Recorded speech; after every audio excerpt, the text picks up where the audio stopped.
وما ده رسول صلى الله عليه وسلم الإمام الترمذي ده حديث سورة تقول كده عرض علي أول 3 يدخلون الجنة أولاني دري كسان چې بالجنة تجي وقدامات الله ولد رسول صلى الله عليه وسلم وي دري قسم خلق دوی بالجنة تجي ټول نه مخکې او ما تاسو مخکې د رسول صلی الله علیه وسلم د عادت ته چې دې خبرو کې ډایرکټ تفصیل نه باندې رسول صلی الله علیه وسلم ویل شو چې پلانې او پلانې دوی به اول جنت ته ځي درې قسمه خلک په زړه کې شوق پیدا شي ستاسو شوق پیدا کیږي نه پیدا کیږي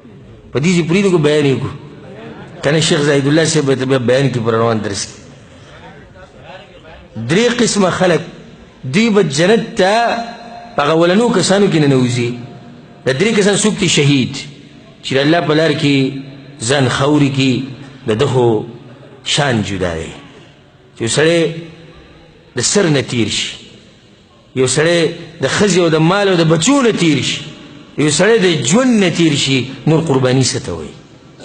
شهید د الله د دین دپاره خوري شوی دویم وعفیف متعفف او هغه پاک انسان د دې لپاره ما د حدیث ذکر کو او هغه پاک انسان چې ځانوم پاک ساتي او بلوم پاک ساتي ځانوم پاک ساتي بلوم پاک ساتي صرف دا نه ځان پاک ساتي په خپله فحاشي نه کوي بلوم د فحاشي نه لرې ساتي څنګه لکه اوس یو هلک دی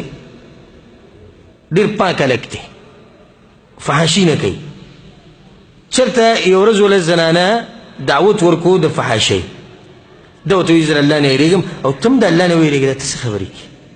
نو ګوره د ده د لاسه دا جنۍ د څه نه بچ شوه د زنا نه بچ شو یا یو جنۍ ده هلک ولې د زنا دعوت ورکو نو دې جنۍ ورته وایي د الله نه نه ویرېږي ته دا خبرې کوې نو دا جنۍ په خپله پاکه جنۍ ده خو دا سړی د دې جنۍ د لاسه د دې ګناه نه بچ شو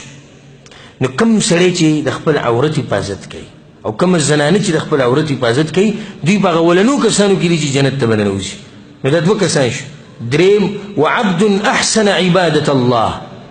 او هغه انسان چې د الله بندگی په ښه طریقه کړي او ښه بندگی هغه ده علما وایي چې د رسول صلی الله علیه وسلم په طریقه نو چا چې خپل عبادتونه د رسول په طریقه وکړو دی به هغه اولنو کسانو کې بل حدیث کې راځي امام ترمذي دا هم راوړی 3 حق علی الله عونه 3 قسمه خلک دي د دوی په الله باندې حق دی چې الله به مرسته کوي موږ ټول دا غواړو چې الله زموږ مرسته وکړي که نه غواړو که نه غواړو دې کې د رسول صلی دا خلک ښایي ته هم ځان په دوی کې شمار که یا به ځان کوشش وکړه چې په ځان کې دغه صفات راولي الله به تا سره مرسته کوي اولنی کس المجاهد فی سبیل الله د الله په لار کې مجاهد د ده په الله باندې حق دی چې الله به مرسته کوي د الله د دین دپاره وتړي نو الله خو به مرسته کوي والمکاتب الذي يريد الاداء او هغه غلام مریض وینځه چې پیسې د خپل مالک سره خبره کړې ده په اتفاق کړی په پیسو او دغه پیسې جمع کوي چې ځان آزاد کړي الله یې مرسته کوي والناکح الذي يريد العفاف او هغه انسان چې واده کوي د دې دپاره چې زه د فحاشۍ نه بچ شم الله یې مرسته کوي نو کوم سړی چې کوشش کوي چې زه ځان د ګناهونو نه او د فحاشۍ نه بچ کړم الله یې بچ ساتي او ګوره دا بعض کسان دا ټیکسیان چلی دا خلک چې ځان سره وړي په دې پیسو باندې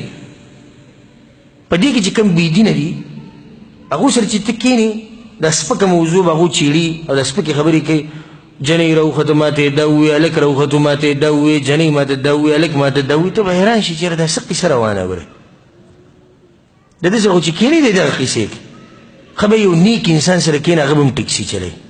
وایي ورور چې دا قصې دي رښتي هغوی یاره به اوس ورغو ما څه نه لیدلي موږ دا نه وایو چې دا اولنی دروغجن دی داسې واقعیت د هغه سره راځي د دې دویم سره ولې نه راځي الله یې ساتي الله یې ساتي که په مخ یې ښکلې ږیره ده په دې مخ یو قسمه نور دی چې څوک ورته وګوري بس شرم او حیا به کې راشي خپله لار بدله کې روان شي الله یې ساتي که نو ځکه دې کې رسول صلی الله علیه وسلم وایي چې دا قسمه خلک د دوی په الله باندې حق دی چې الله به یې ساتي